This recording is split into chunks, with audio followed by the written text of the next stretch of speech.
me gustaría que nos contarais, ¿no? Ya no tanto la historia, porque vamos a ir desarrollándola punto por punto y paso por paso un poco, pero ¿cuál es el momento, en qué momento estabais cuando decidisteis o cuando se os pasó por primera vez la idea de emprender? ¿Estabais trabajando, no estabais trabajando? ¿Qué os llevó a ese pensamiento de emprender? A ver, el primer pensamiento de emprender nació en Venezuela antes de emigrar a España realmente. Pensamos, ¿qué vamos a hacer ahí al irnos a España y tener que comenzar de cero? Entonces nos empezamos a plantear diferentes opciones y dentro de esas opciones se había barajeado la posibilidad de abrir un food truck, ¿okay? Algo de comida, entendiendo que a mí me apasiona y me gusta la cocina y que a ella le gusta comer y atender al público. Ella es muy, a ella le gusta mucho las relaciones interpersonales, ¿ok? Entonces, bueno, era algo que podía combinar cosas que hacíamos los dos y nos sentíamos a gusto y sobre todo porque queríamos estar juntos en el proyecto que fuésemos a llevar adelante. Sí. Cuando barajamos las opciones de venirnos a España y pensamos en el food truck, una vez que llegamos acá, nos dimos cuenta que no era algo tan sencillo como pensábamos o como se hacía en Venezuela. Eso hizo que desechásemos la idea de entrar en un food truck o en algo de comida y nos centrásemos en buscar empleos administrativos, y eso fue lo que hicimos. Lo cierto es que cuando buscamos trabajos administrativos y estuvimos en estos trabajos administrativos, vino la pandemia, y a raíz de la pandemia, que ambos nos quedamos sin empleo, fue cuando retomamos nuevamente la idea de emprender en algo que nos gustase, que nos mantuviese juntos, que en este caso era algo de hostelería, y fue cuando empezamos a buscar realmente la opción de qué hacer en la rama de hostelería. Sí, entendiendo, al final estabais en una situación en la que estabais trabajando los dos, pero tampoco estaba la cosa muy segura ya en un momento, y dijisteis, vale, pues ahora es el momento de empezar a buscar otra cosa o pensar en nuestro futuro, ¿no? En alguna forma o de la otra, vamos a emprender. Y aquí hay un punto que yo me gustaría, ya que hablamos de emprendimiento y vamos a pasar un poco por todas las fases, y es esa sensación inicial de cuando un emprendedor te viene y te dice, no, quiero emprender, ¿no? Porque al final emprender tiene una dificultad muy grande y uno piensa en los sueños de como a mí me gusta comer, pues voy a montar un restaurante donde haga la comida que a mí me gustaría comer, que me atiendan igual. Y a veces, muchas veces, pues de lo que uno piensa e imagina hasta la realidad, pues hay un paso muy grande, ¿no? En vuestro caso, al final, os tiráis a la piscina, decidís emprender. ¿Y cuál es el primer paso? Porque vosotros no teníais ni idea del sector, no habíais trabajado nunca en el sector. ¿Cuál es el primer paso? ¿Qué se os ocurre? ¿Qué tipo de formaciones, a nivel de papeles, a nivel de asesoramiento? ¿Qué se os pasa por la cabeza? Lo primero que hicimos fue buscar por internet, usar todas las herramientas de internet, buscar gente, informarnos muchísimo. Allí encontramos a ti, a Julia, a Lola, a gente que sabía, y contactar, o sea, crear un contacto directo en ese momento, estar en pandemia, y que había muchos live todos los días, diariamente, la gente compartiendo su opinión de lo que hacía, de cómo lo hacía, y nosotros no nos perdíamos ninguno. Era, bueno, vamos a ver cómo se hace esto. Nos dedicamos a nutrirnos en información. Y como dice María Alejandra, allí fue que te encontramos, ¿no? Buscando en internet información sobre restaurantes, fue que llegamos a la cuenta de John Fernández y comenzamos este contacto de oye, tú nos podrías orientar, nos podrías ayudar, tú que amablemente y sin ningún interés económico particular te ofreciste y nos acogiste. Me recuerdo charlas, o mejor dicho, notas de voz de 9 minutos, de 10 minutos, contándonos cosas, aprendiendo, nutriéndote, porque antes de consolidar el proyecto, yo creo que tienes que evaluar mucho si tienes las herramientas y la información suficiente como para llevarlo adelante, que es distinto. Sí. Yo aquí yo recuerdo las primeras conversaciones con William por Instagram y yo pensaba, ¿quién será este tío que me envía audios de 7-8 minutos haciéndome preguntas muy interesantes, que en su página pone algo que si de controlador aéreo, no sé qué, de aviones, no sé cuántos? ¿Qué tendrá que ver con todo esto? Y al final quería destacar la reflexión que hacéis, ¿no? Que es muy importante porque muchas veces como creadores de contenido uno crea contenido, ¿no? Para que la gente pueda verlo, para que la gente pueda nutrirse, y muchas veces nos sentimos solos, ¿no? De decir, ostras, es que parece que no se está aprovechando. Y en este caso creo que sois un ejemplo de que ya no solo de mí, sino de de una serie de expertos que si aprovechas este tipo de contenido, que muchas veces es gratuito, pues realmente te puedes nutrir y formar. Luego sí que es verdad que hay una parte en la que si quieres profundizar, quieres tener un acompañamiento, quieres cosas muy concretas, ¿no? Pues entonces sí que ya necesitas contratar. Pero una primera etapa formativa de empaparse y de conocimiento, pues hay muchísima gente en internet, en la red, que está dispuesta pues a ayudar y aportar, ¿no? Y que muchas veces, no sé si no por egoísmo, ¿no? Sino por uno mismo decir no pido ayuda, pues no se mide y no se pide ayuda, pero que está ahí, ¿no? Al final y que puede servir. Es importante resaltar, ¿no? A aquella gente que nos está viendo que quizá tiene la idea de emprender o entrar en la parte de restauración. Es que el saber cocinar o el tener una idea fabulosa del producto que tú quieres vender y todo lo que uno se programa mentalmente como meta, no es suficiente, que no es suficiente, que tú cocines sabroso o que tú tengas una idea no es suficiente. Para que eso realmente funcione como un negocio que es distinto a vender, funcione como un negocio con rentabilidad, hace falta mucha información sobre gerencia realmente, porque no es vender, es gerenciar. Conocemos muchos casos de gente que factura muchísimo y no es rentable, de productos que son muy buenos, pero el local se va a pique. Entonces, yo creo que el primer motivo que debe impulsarte es aprender, llenarte de conocimiento sobre gerencia, sobre cómo vas a llevar realmente el negocio, porque al final se trata de un negocio, no se trata de algo, de una fundación para vender una comida. Y eso fue lo que hicimos. Después de orientarnos, pues comenzamos haciendo un plan de negocio en el que es un plan de negocio como así de grueso.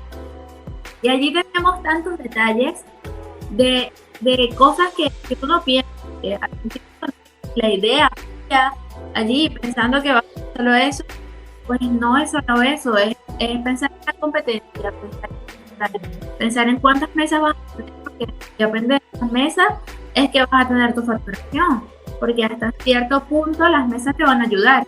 Si piensas que alquilando un local con 2 mesas vas a poder facturar para tener 3 empleados y estar en tu casa, no te van a dar los números. Entonces son cosas que fuimos aprendiendo en el camino, porque claro, la idea, fíjate, pensábamos al principio un food truck, pero no solamente las regulaciones, el food truck también tiene otras cosas.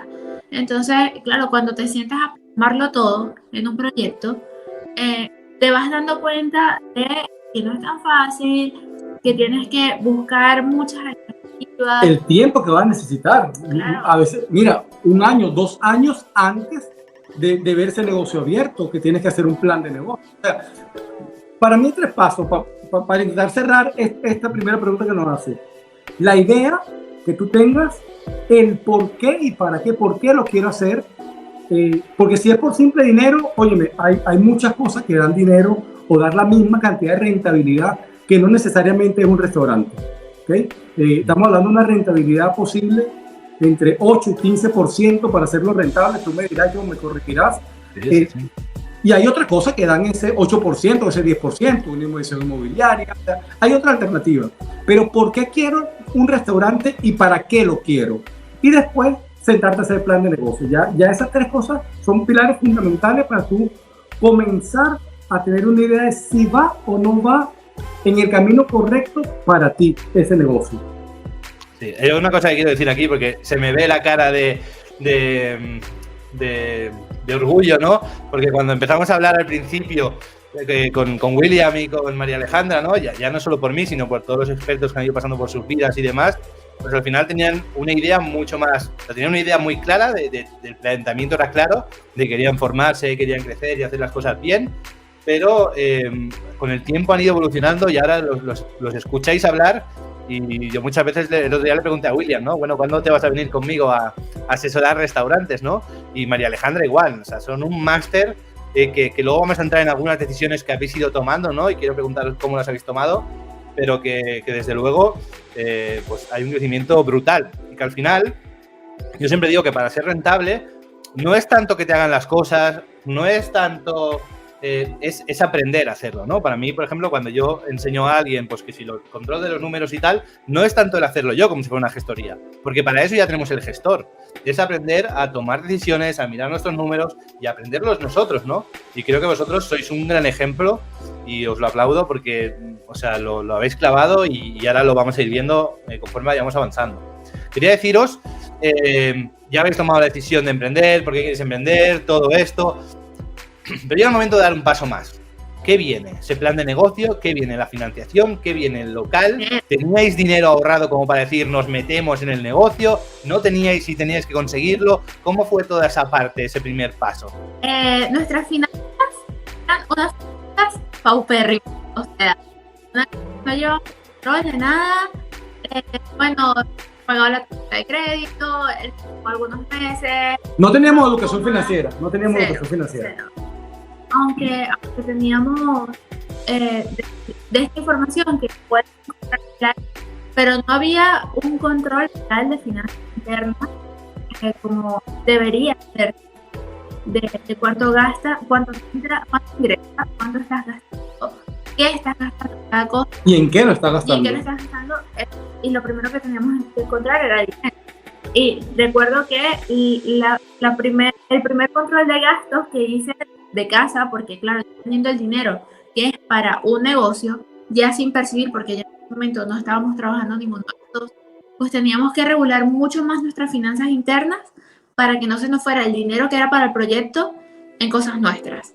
Entonces, cuando hicimos esa primera regulación de gastos de casa, te puede impresionar que cuando no sabes cuánto gastas en hacer la compra del supermercado y empiezas a ver cuánto gastas al mes, oye, ¿qué estoy haciendo? ¿Cómo se me está yendo? Cuando no estimas los gastos, cuántas veces sales al mes y lo ves en el total, es que dices, creo que esto tenemos que regularlo. No digo que limitarlo, no, sino regularlo y saber cuánto tienes de presupuesto para ti. Si no tienes control de tus finanzas personales, mucho menos vas a poder llevar un emprendimiento, un negocio. Entonces tienes que empezar, yo creo que como dice Mariana, hay que empezar desde lo básico, de dónde están mis finanzas, dónde está mi control, dónde está mi visión de crecimiento personal, cómo estoy llevando la finanza del hogar y después pensar en si puedo llevar adelante un negocio o no. Y nosotros no teníamos nada de dinero, nada. Y para dejarlo claro, de todo lo que iba a hacer. Basado en el plan de negocio. Hay que buscar el local que se adapte a tu proyecto, no que tu proyecto se adapte al local. Eso es fundamental para cualquier emprendedor, porque tú tienes que saber qué producto quiere vender, cómo lo quiere vender, a quién se lo quiere vender, entonces, en qué zona lo vas a buscar, claro. Cuáles son las características que tiene que tener para que tu plan de negocio funcione, para que la facturación y el ticket promedio sea el adecuado a la cantidad de mesas, para que tu cocina y tu almacén vaya acorde a la facturación que quieres tener. El plan de negocio, oye, si planificas mal el plan de negocio, estás planificando tu fracaso, sin duda alguna. Entonces, estos elementos, a la hora de pedir un préstamo y endeudarte completamente para sacarlo adelante, tenía que estar basado en la seguridad de que el plan de negocio nos había dicho cuál era la ruta a seguir. Incluso recuerdo una reunión que tuvimos contigo buscando las opciones tal, donde estimamos la cantidad de mesas que teníamos que tener aproximadamente para lograr la facturación de los productos que vendíamos y poder pagar mensualmente ese precio. Sí. Y eso eran cosas que también nos iban esperando en el camino. Como que teníamos que contar las mesas y de acuerdo a la mesa, cosas que tú te imaginas cuando no sabes nada de hostelería y que solamente lo sabes cuando un experto como tú dice, vale, si tenemos 16 mesas, cada mesa tiene que hacer una rotación al día para que te dé una facturación y no lo entiendes, te quedas como, claro, diariamente tienes que poner un objetivo de lo que debería ser tu caja y eso no lo piensas porque no estás dentro y tienes que saber, bueno, que una caja no va a cambiarte el mes, pero que sí tienes que tener un estimado y tienes que compensar un día con otro. Entonces son cosas que tienes que tener muy claras para saber cuál es el local que vas a buscar, cuál es la decisión que vas a tomar, los pros y los contras, porque muchas veces nos podemos cegar por me gusta, está bonito el local. Ay, es que tiene la cocina que me gusta, ya, y las zonas. Local. Me gustaría remarcar que además vosotros, no lo hemos dicho al principio, es muy importante, decidiste emprender en plena pandemia, con la dificultad que era en aquel momento hacer una previsión, una planificación de por dónde iban a ir los tiempos.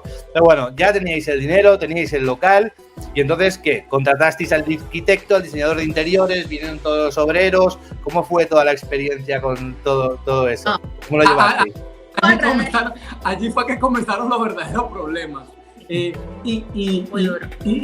previo a lo que va a contar María Alejandra, quiero decir que siempre vas a encontrar dificultades en el camino. Y siempre. O sea, una de las cosas que tienes que tener claro es que voy a encontrar dificultades. Porque si no las tienes preprogramadas, esto te puede destruir moralmente, desanimar y hacer que fracase tu proyecto sin haber comenzado. ¿Okay? Siempre vas a encontrar dificultades. ¿Qué encontramos nosotros? Fue terrible, fue una época dura, todavía creemos que la más dura, porque antes de comenzar creemos que fue mucha incertidumbre, también rodeados de la pandemia, y cuando estábamos nosotros ya comenzando la obra, ya teniendo el traspaso y todo, porque comenzamos la obra sin tener muy claro qué iba a ser del local, sino venga, vamos a comenzar esto. A tirar y tirar. Hay que tirarlo todo porque esto está horrible. Y cuando comenzamos, que no teníamos nada tan claro, pues comenzaron a pasar cosas con las que no contábamos para nada, como que era que el local tenía unos problemas internos, estructurales que eran de la comunidad. Por eso comentaba la comunidad, que la comunidad tenía que hacerse cargo y tenía que hacer unas obras que aparentemente iban a durar 2 semanas y terminaron durando 3 meses. 3 meses donde estamos hablando que estábamos pagando intereses, que no teníamos ingresos de trabajo y que estábamos desesperados por abrir. Fue muy duro. Y que se carga el plan de negocio, se lo parte por la mitad. A todo esto, por hacerlo todavía más complicado y en este momento de tensión y antes de avanzar, en algún momento de vuestras vidas, en esta etapa de emprendimiento, decidís hacer un Instagram, decidís contar al mundo vuestro camino y vuestro proceso, ¿no? El proyecto quiere abrir un restaurante, que ahora luego hablamos también de lo bueno que ha conllevado, ¿no? Pero en aquel momento, o sea, todo el mundo estaba pendiente, ¿no? Y el entorno también seguramente os decía, uy, ¿sabes? ¿Y ahora qué? Si tenéis que cerrar, ¿qué pasa con este Instagram? Que había crecido muchísimo y ya tenía miles de seguidores, ¿no? Y entonces también la opinión pública en este caso también juega un papel de presión, ¿no? ¿Cómo fue la idea de montar este proyecto? ¿Quieres abrir un restaurante? ¿Y pensáis que fue buena idea a día de hoy? ¿Que lo hubierais hecho más tarde? ¿O cómo hacéis este...? Sí, mire, estamos contando una anécdota. Cuando yo le digo a María Alejandra, le digo, ¿sabes? Quiero abrir... A mí me gusta mucho el Instagram, realmente, ¿no?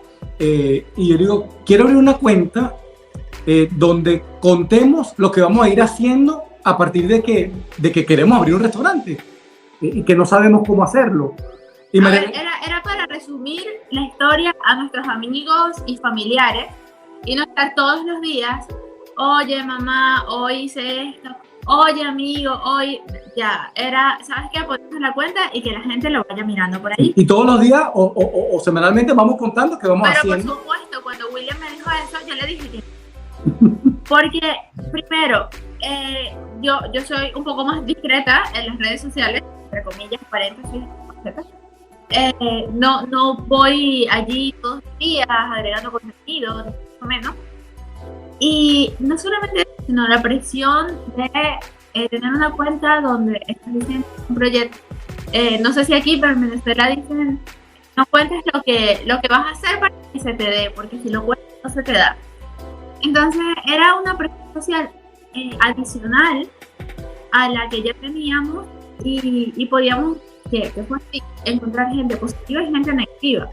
Y yo decía, oye, es que la vibra positiva de mi familia, de mis amigos tengo, pero la negativa es que conozco. Se negó rotundamente a abrirlo y aún así la convencí.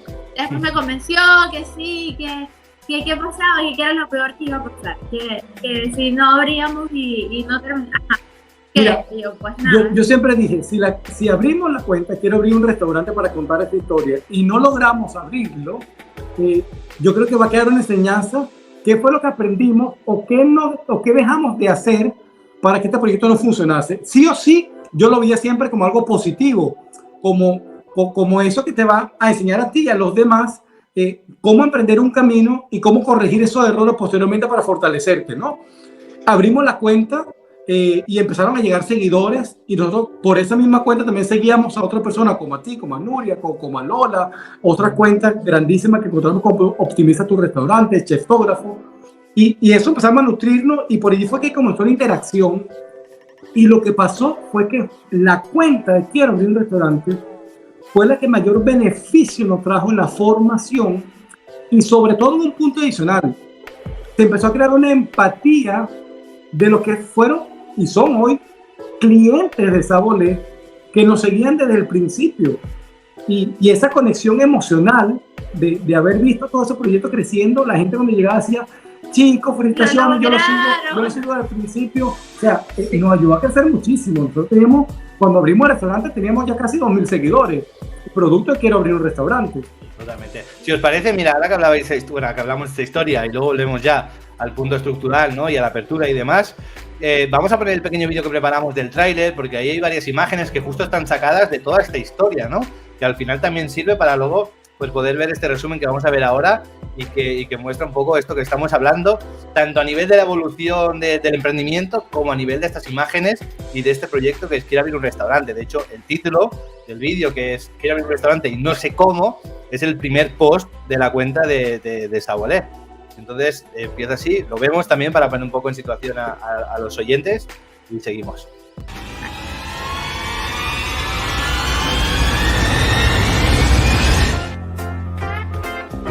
Bueno, esta historia comienza para contarles por qué queremos abrir un restaurante. ¿Por qué queremos abrir un restaurante? ¿Por qué queremos abrir un restaurante? María Alejandra Y William.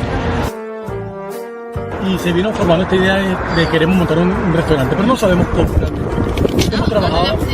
Nunca hemos trabajado en la restauración, nunca hemos tenido un restaurante y tenemos mucha falta de conocimiento. Vamos a brindar porque estamos en el local, ya nos acaban de dar la llave, con toda la ilusión del mundo y Estamos que seguimos de reforma y no todo es a veces positivo. Bueno, ni siquiera los grados de dificultad han ido aumentando mientras hemos ido avanzando.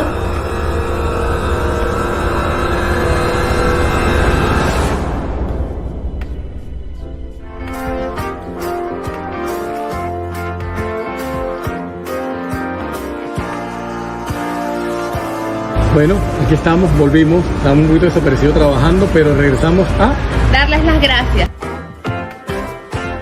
Hasta luego, nos vemos este martes. para hablar de emprendimiento y de gestión de Sabolé.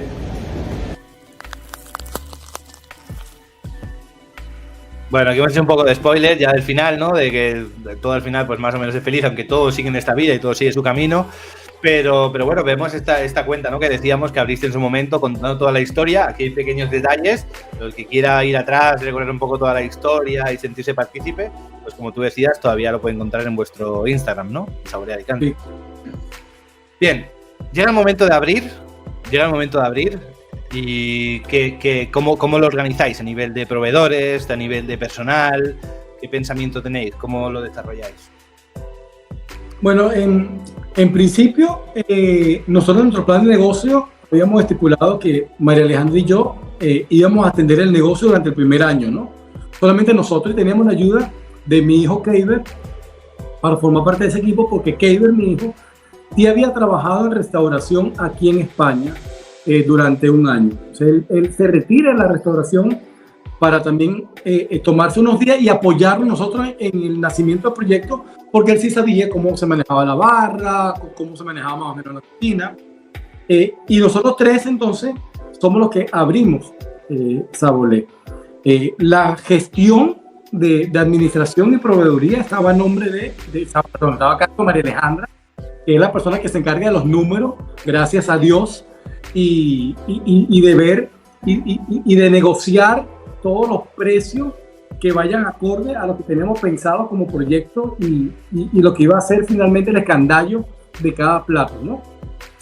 Pero como dato curioso, a los 3 meses nosotros estábamos buscando personal que Sí, porque Keiber iba a comenzar como apoyo y resultó ser que el apoyo ya llegó a un punto donde Keiber vive con nosotros. No puede, esto es demasiado, porque aunque queríamos, aunque ese apoyo estaba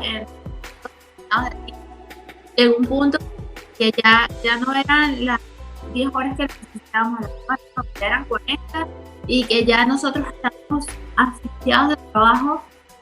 Que hacemos más de 100 horas cada uno. Nosotros hacíamos 16 horas diarias todos los días. Cuando lo legal es que trabajes 40 horas a la semana, nosotros hacemos más de 100 cada uno. Sí. Y era súper forzado que aunque quisieras, que aunque lo hicimos así, fueron 3 meses de no parar, pero llega un punto donde ya no puedes. Empiezas como a asfixiarte. Y aunque la caja y la facturación era mejor de lo que habíamos estimado en un momento, recuerdo hablar contigo y decirnos una frase que nos marcó, que era: no se puede morir de éxito. Nosotros tenemos que tomar decisiones y la decisión es buscar personal y buscar ayuda. Porque aunque la caja esté bien y aunque queramos pagar, porque claro, era por pagar todo lo que se había excedido, pero que era el presupuesto, queríamos también tener vida y poder disfrutar de nuestro proyecto. Claro. Decidimos buscar Aquí hay puntos interesantes que no creo que se nos escapen, y uno es el tema de la rentabilidad, que quizás al principio, decidme vosotros, uno tiene una esperanza de querer rentabilizar al máximo rápido, de poder devolver todas las deudas y de poder generar rentabilidad, y al final yo siempre digo que no es una carrera, no es un sprint ser rentable, sino que es una carrera de fondo, ¿no? ¿Cómo habéis vivido vosotros este sentimiento, ¿no?, que describías tú ahora? Un poco así, ¿no? Sí, claro, porque vamos a ahondar un poquito de eso que es muy importante para la persona que tú quieres ser rentable y esa rentabilidad no puede matar tu proyecto. O sea, nosotros entonces queríamos sobretrabajar para tener mayor rentabilidad y nos estábamos agotando física y mentalmente nosotros. Como consecuencia de ello, las cosas no iban a ir bien a nivel de productividad en la cocina, a nivel del producto que ofrecía el cliente, a nivel de la atención que tenías que dar al cliente, ¿no? Entonces ya tu estado de ánimo cambiaba, ya llegabas a la última hora demasiado agotado mentalmente para seguir atendiendo con el dinamismo que merecía el proyecto. Entonces, todo eso empieza a pasarte factura también. Y la parte tienes que tener tiempo para sentarte a hacer. Bueno, si no tienes tiempo, se te acumula. Las facturas para acumularse, eso parece magia. Eso, 3-4 días que dejas sin verla y ya tienes un montón así. Entonces, si no te estás dando cuenta, pues vas allí y tú en los precios, o resulta que pediste algo y dijiste que el precio en el que lo estás viendo no te da rentabilidad. Y no te diste cuenta porque no te diste tiempo y atención para hacerlo. Claro. Entonces ahí es que tienes que tomar decisiones. Mira, yo recuerdo, personas que nos dijeron, personas que están en restauración, decían, no metan empleados, por ejemplo. No, ni se les ocurra meter empleados, eso es lo que quiebran los negocios. Porque si meten un empleado, tienen que pagarle las horas legales, la seguridad social, el sueldo. Allí se te va la rentabilidad. Llévenlo ustedes dos tranquilos. Pero esa mentalidad de limitante, limitante, te castiga a 2 cosas. O fracasas, o simplemente te vuelves esclavo de tu proyecto y jamás vas a poder crecer. Te quedan allí 2 personas atendiendo un café toda la vida porque es que no quiere pagar un personal porque no entiende que es la forma de crecer, ¿ok? Y se quedan 20, 30 años y hasta 60 años toda su vida en un local, 2 personas atendiéndolo todo el día porque no tienen empleados y creen que esa fue la fórmula perfecta para ser exitoso. Sí. Y no. Aquí hay que tener mucho cuidado, sobre todo con la mentalidad de escasez. Al final yo siempre digo, cuando uno abre, hace una inversión para abrir. Y cuando uno mete personal, pues es por 2 formas. Una, porque lo necesite, lo pueda asumir y lo pueda pagar y ya está, simplemente por eso. O porque quiera crecer más. Entonces, aunque en ese momento no vayas a ser rentable o no vayas a ser tan rentable porque se desprende una persona más, pero esa persona más te va a ayudar a producir más, te va a ayudar a que esté todo más limpio, te va a ayudar a llevar el control diario, por lo tanto, al final forma parte de este engranaje, ¿no?, de la rentabilidad, y hay que verlo o como un gasto o al final como una inversión. Es cierto que luego a nivel de personal hay que equilibrar y hay que maniobrar, ¿no? ¿Qué experiencia o qué conclusión sacaríais vosotros en este primer año vuestro de la gestión de personal? ¿Ha sido impoluta del primer día al último? ¿Ha habido momentos que habéis tenido de más? ¿Ha habido momentos que habéis tenido de menos? ¿Cómo ha sido este primer año a nivel de gestión? Que yo sé que ahora ya está más o menos controlado. Sí, ahora tú sí. lo sabes. Pero yo creo que el primer año es el año más duro. No sabes si las decisiones que están tomando son correctas. Y solamente lo vas a ver con el tiempo. A ver, hay cosas muy curiosas en relación al personal. Primero, que aprendimos contigo, gracias a tu asesoría y gestión, cuál es el porcentaje que tiene que ser realmente destinado a personal. ¿Esto qué quiere decir? Quiere decir que es tu facturación la que te dice cuál es la cantidad de personas que necesitas para producir. Y allí tienes que empezar a jugar con los números. O sea, yo tengo facturación para tener 7 personas. Realmente el porcentaje que dedico al empleado, que está del 30-35%, ¿está adecuado o me estoy sobrecargando de personal cuando mi facturación no lo permite? Entonces, por eso es que es tan importante la gestión. Y si no sabes de gestión, por lo menos irte de la mano de un profesional sin temor, porque la persona tiene miedo de invertir en un profesional como yo o como cualquiera de los muchos que hay en España o en el mundo. Pero son ellos los que te van a permitir ver lo que tú no estás viendo porque estás ocupado en tu restaurante. Y afinar los números te permite eso. Oye, yo tengo facturación para atender el personal. Yo, María Alejandra y yo éramos 2 personas cada uno. Nosotros trabajamos 2 turnos. O sea, entonces ya nosotros éramos 4 personas. Nosotros mismos éramos un error en el sistema porque teníamos jornada y teníamos que cobrar como doble jornada. Pero claro, cuando la temporada baja llegó, comenzamos a ver que no era necesario que fuésemos en determinadas horas. Yo dejé de ir por la mañana. William, mira, en cocina tengo a 2 personas, no voy a estar yo, me salgo. Muchas veces nos quedábamos los 2 sentados, pero claro, estábamos cobrando. Entonces, que tuvimos que arreglar nuestras horas, ser honestos con nosotros mismos.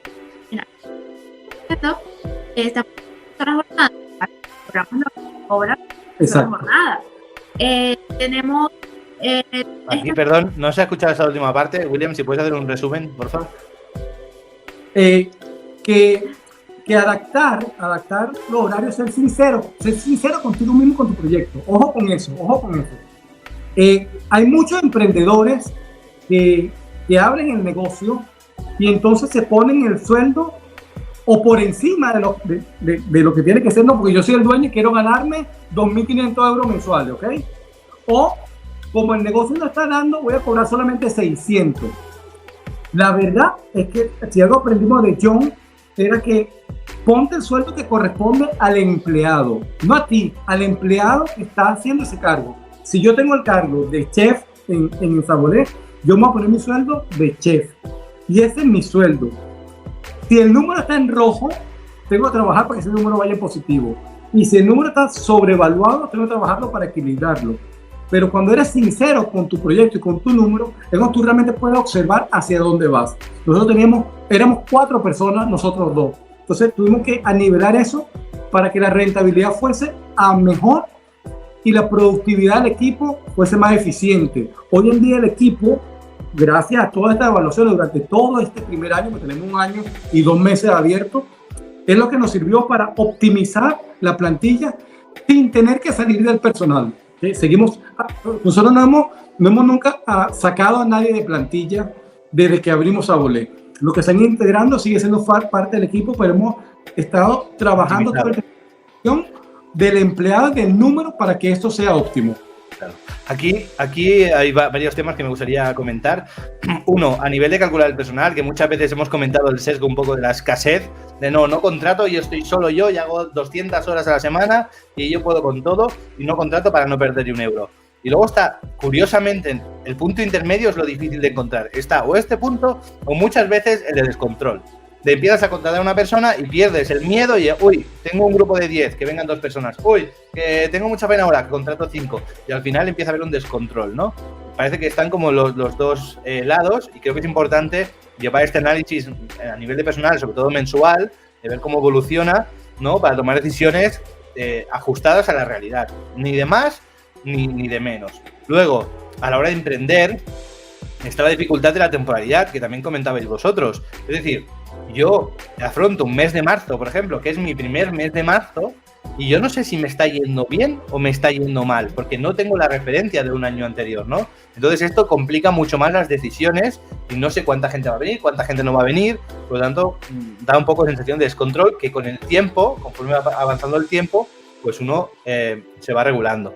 Y luego muy interesante también lo que habéis dicho, ¿no? De ponerse un sueldo acorde con lo que estáis trabajando. Y esto es muy importante, porque primero, si no estás tú, si un día tú no estás, ¿vale? Vas a tener que poner una persona en ese lugar. Si tú eres el chef y un día no estás, vas a tener que poner un chef en tu lugar para que tu restaurante funcione igual. Y lo que vas a hacer es que el sueldo que te estabas pagando tú como chef, se lo vas a pagar él. Luego tú puedes tener o beneficios o puedes tener tu sueldo como gerente o lo que tú quieras. Pero a nivel profesional necesitas que sea equitativo para que tú veas la realidad de tu negocio. Y aquí también está, ellos han dicho, trabajamos por 2 y teníamos 2 sueldos. Claro, tú imagínate que pasa muchas veces que yo soy el propietario, trabajo por 2 y o me pasa algo o ya no quiero trabajar más o tomo la decisión que quiera tomar y quiero poner una persona en mi lugar. Yo estoy cobrando 1.000 y tengo que poner 2 personas, por lo tanto estaba teniendo una dimensión, una idea de mi negocio que no era real, porque yo estaba trabajando el doble. Por lo tanto, si trabajas el doble, también se tiene que ver a nivel de control de gastos y tal. Y luego hay que ver, como bien ha dicho William, si te lo puedes pagar, si no te lo puedes pagar, cómo lo haces y cómo gestionas tu negocio para que esto sea rentable y que tengas tu estructura de costes, ¿no? Yo creo que esta es un poco la reflexión a nivel de personal. De empleado. Nosotros no improvisamos al principio con el tema del escandallo. Los hicimos todos, pero cuando sacamos los precios cometimos un error garrafal, que fue pensar que los precios eran demasiado caros. Y decidimos hacer una media de productos que todo costara prácticamente lo mismo en cada categoría. Y como costaba prácticamente lo mismo, una cosa compensaría a la otra. Sin evaluar que nada se... O sea, que porque vendes una cara no vas a compensar la barata, sino que cada producto tiene su dinámica y su salida.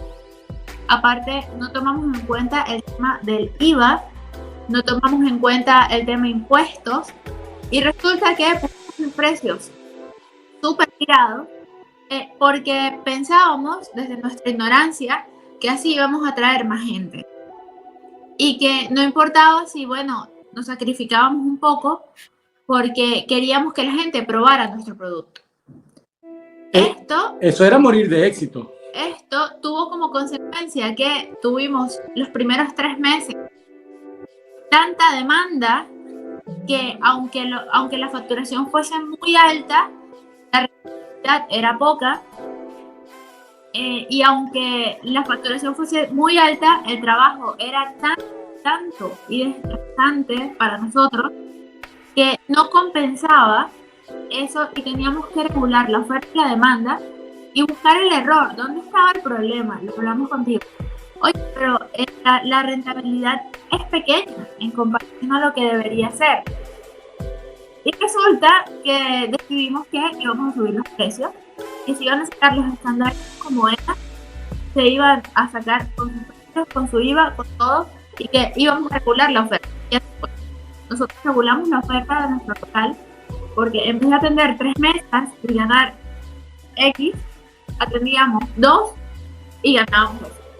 Entonces regulamos el trabajo, regulamos la producción y regulamos lo que realmente cuesta un plato. John, es súper importante, nuevamente para quienes nos escuchan y nos están siguiendo con el ámbito de tomar herramientas, es que no puedes evaluar tu producto según la competencia. O sea, no existe una competencia. Para mí no existe la competencia.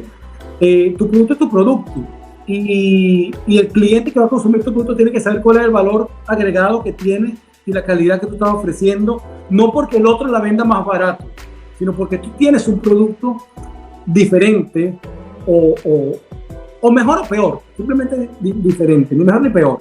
El tema es que ciertamente cuando vas a poner precios tienes muchos miedos y dices, oye, pero es que yo lo veo que está muy caro. Entonces allí empieza la parte emocional a jugar contigo y a decir, no, porque yo quiero vender, vamos a ponerlo más barato para poder competir con aquel y que también vengan a mi local. Y eso pues es un error garrafal. Y a nosotros de entrada, en principio, no nos pasó y nos dimos cuenta, oye, estamos sobretrabajando para rentabilizar algo que trabajando menos lo podemos rentabilizar igual, porque nuestro producto tiene la calidad para ser vendido al precio que corresponde. O sea, compramos un queso artesanal hecho en Pamplona que nos los traen porque en ninguna otra parte conseguimos ese sabor, ese estándar de calidad, porque compramos carne de primera. O sea, entonces hay que darle valor a tu producto y eso lo aprendimos con el tema de el escandallo. ¿Sí? Y que la comida tenía mucha rentabilidad, porque aunque el café es un producto rentable por excelencia, el trabajo del café es muchísimo más duro que el de un restaurante. Las personas que tienen cafetería, y nosotros lo vivimos en las mañanas, es un trabajo arduo porque cada quien se toma el café de una forma, la tostada de una forma, cada quien quiere un servicio muy rápido.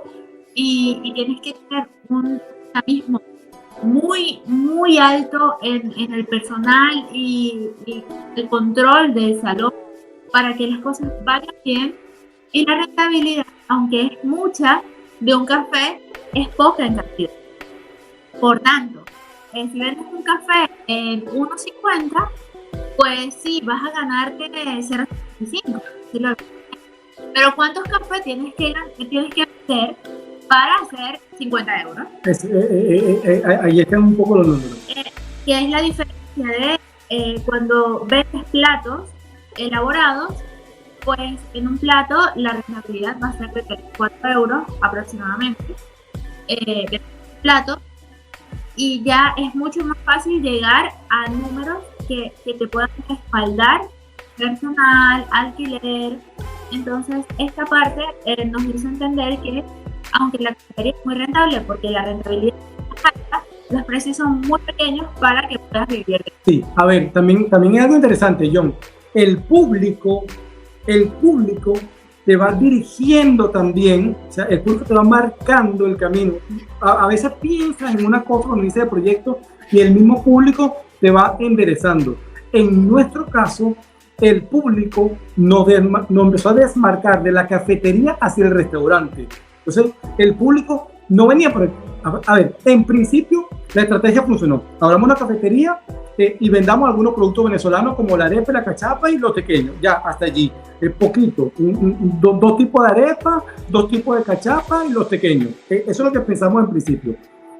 La cafetería hizo que el español entrase a tomarse su tostada, a tomarse su café y que le llamara la atención. ¿Y qué es eso? Ah, eso es una arepa. ¿La has probado? Oye, no, déjame probarla. Y empezó a crecer una bola de nieve donde cada vez venían más para consumir el producto venezolano. De todo. Y quiero otra pregunta, que mira, justo Nuria ahora nos estaba diciendo, la competencia ayuda a mejorar. Está el tema de la competencia, que muchas veces somos los primeros, pero luego vienen otra gente que va a hacerlo igual. Y esto, por muy originales que seamos, tenemos que tenerlo en cuenta. Pero más allá de eso, a mí me gustaría preguntaros, yo tengo una opinión muy concreta de la competencia, pero ¿qué pensáis vosotros de la competencia? ¿Perjudica? ¿Ayuda? A veces perjudica en unas cosas y ayuda en la otra. Tienes que fijarte en los precios que tiene para poner tus precios. Tienes que ver qué hace y qué no hace. ¿Qué opinión tenéis vosotros sobre la competencia? Yo particularmente a la competencia no, o sea, es que, insisto, yo no lo llamo competencia, ¿ok? Son emprendedores que están dentro de tu mismo ramo y que pudiesen ofrecer incluso la misma gastronomía y no ser tu competencia. Ojo, nosotros somos muy buenos amigos de otros locales venezolanos en Alicante y en el centro de Alicante, y nos compartimos, nos visitamos, nos apoyamos, porque creo que tenemos opciones distintas que ofrecer dentro de nuestra gastronomía. La llamada competencia te tiene que ayudar a crecer, sin duda alguna. Tiene que ser positiva para ti. Primero, porque a medida que existen otros restaurantes en tu zona, se va incrementando la posibilidad de que la persona vea en la zona para ir a comer, ¿ok? Y nosotros tenemos una arrocería justamente al lado que abrió posterior a nosotros. Mucha gente que va a esa arrocería voltea y ve que hay un restaurante también de comida al lado venezolana y le llama la atención. Entonces, gracias a que vienen allí, nos ven a nosotros. Y gracias a que vienen a nosotros, ven también otra opción. Porque el público nunca come siempre lo mismo. Yo siempre lo he dicho. O sea, si a ti te gustan las hamburguesas, tú no vas a comer todos los días en el mismo sitio de hamburguesa. Es verdad que tienes tu sitio preferido de comer hamburguesa, pero siempre va buscando variar en otros locales. Y allí está nutrirte con los demás locales que tienes alrededor o que también trabajan tu gastronomía para fortalecer tu producto y lo que te diferencia de los demás. No es, insisto, no es ni mejor ni peor. No es que yo tenga un producto mejor que el otro. Tengo un producto diferente y allí es que tú tienes que trabajar. ¿En qué experiencia y qué producto ofreces tú como plus diferente para que esa persona, para ese comensal, decida ir a tu local y no a otro? Ya, creo que la principal competencia es interna. O sea, tu competencia en principio es hacer las cosas lo mejor posible, tener todo tan milimétricamente controlado para que salga bien y saber que es lo mejor de ti para que las cosas salgan. Por otra parte, a diferencia de William, yo sí creo que hay una influencia, en nuestro caso, por ser una comida internacional. Cuando el español o el extranjero prueba la comida venezolana en un sitio donde no la hacen de una calidad alta, pudiera perjudicarnos a nosotros. Porque hay personas que van a nuestro local y dicen, me estoy arriesgando a volver a probar esta comida porque la había probado y no me había gustado. Y ahora la he probado y me gusta. Entonces, claro, ¿qué me gustaría a mí? Bueno, que la gente hiciera su mejor trabajo en dar un producto, en ofrecer un producto que también sea bueno. Y esto va directamente en el tema precio. Si tú quieres ofrecer un producto barato y malo, lo que haces es perjudicar a las otras personas que queremos vender un producto muy bueno con un precio acorde a la calidad, pero que ciertamente va a estar mucho mejor. Entonces, ¿qué me gustaría a mí? Que la gente hiciera su mejor esfuerzo para hacer una competencia de, oye, es comida venezolana buena, que está bien, que la paga de lo que cuesta el producto, y no es algo que, ay, yo probé eso, pero estaba terrible. Y que al final clientes hay para todo. Eso exactamente, a eso me voy a referir para concluir un poco esto. Mira, hay clientes para todos los targets y para todos los precios, ¿okay? No significa que un cliente sea peor que otro. Simplemente hay capacidad económica distinta, por lo cual yo aprendí que no hay un producto caro, lo que hay es un producto que yo puedo o no me puedo pagar. O sea, yo tengo un carro de una marca porque no me puedo comprar un Mercedes-Benz. ¿Es caro el Mercedes-Benz? No, no es caro. No está dentro de mi presupuesto económico para tener un Mercedes-Benz. Entonces, hay que entender que eso pasa también con la gastronomía y con los restaurantes. No que aquel restaurante es caro. No. Aquel restaurante no se adapta a tu presupuesto, pero ellos tendrán una estructura de costo que hace que ese precio sea allí, o que su plus de experiencia es ofrecer más un valor agregado que tiene un costo y que ese costo, bueno, tú no te lo puedes permitir. Entonces yo no puedo criticar a un restaurante porque sea más caro que yo o porque sea más barato. Ingredientes, plus, local, personal, ubicación, tantos factores que hacen que al final tú elijas tu producto por lo que tú buscas y tu presupuesto. No hay producto caro. Exacto, y al final aquí a nivel comparativo, como estoy muy de acuerdo con vosotros, al final la competencia tiene que ser con uno mismo, de uno hacerlo bien, ¿no? Y de sumar, y de querer hacerlo bien. En el caso que decía, por ejemplo, ahora María Alejandra, ¿no? Que si los otros lo hacen mal, bueno, en este caso es positivo para vosotros, porque os da ese plus de valor, ¿no? Respecto a otros lugares, pero al mismo tiempo, pues también devalúa que si ellos lo hicieran bien, pues sumaría, ¿no? Para todos, porque generaría, pues, ese plus de decir, hostia, la comida venezolana, qué buena es, quiero ir allí, y entonces potencia mucho más la competencia. Yo creo que la competencia está, pero uno tiene que centrarse en hacer las cosas bien. Tenemos una pregunta, que parece que esté comprada, no está comprada. Guillermo nos pregunta, a mí me gustaría saber ¿en qué fase del proyecto contactaron con John y qué les impulsó a contar con su ayuda? Bueno, en la fase de proyecto, al principio, o sea, ni siquiera todavía había un plan de negocio todavía. Estamos buscando información sobre el mundo de la restauración, de cómo era, cómo se llevaba, cómo se gestionaba.